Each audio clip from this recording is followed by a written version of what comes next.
मंडळी, आज आपण आळूवडी कशी बनवायची त्याची रेसिपी बघणार आहोत। इथं मी डाळीचं पीठ घेतलं, साधारण 2 वाटी असेल डाळीचं पीठ।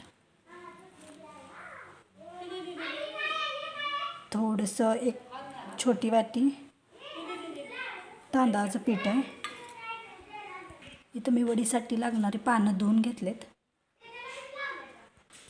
इथं आपण मिरचीचा ठेचा बनवला, त्यामध्ये आलं, लसूण, कोथिंबीर मिक्स करून घेतल्या, थोडंसं ओलं खोबरं, 1 चमचा गरम मसाला, मीठ तुम्ही तुमच्या चवीनुसार टाकू शकता। आता हे सगळं मिश्रण मी बनवून घेते। यामध्ये सगळं मिश्रण मी मिक्स करून घेतलेलं आहे आणि मेन गोष्ट म्हणजे त्यामध्ये थोडासा लिंबू पिळून घ्यायचं आहे। बघू शकता तुम्ही, छान अशी आळूवडी वाफवून झालेली आहे। चला तर मग हे थंड करून घेऊया। थंड झाल्याच्या नंतर इथं मी आळूवडी कट करून घेतल्या। तुम्ही बघू शकता छान अशा लेयर्स आलेत।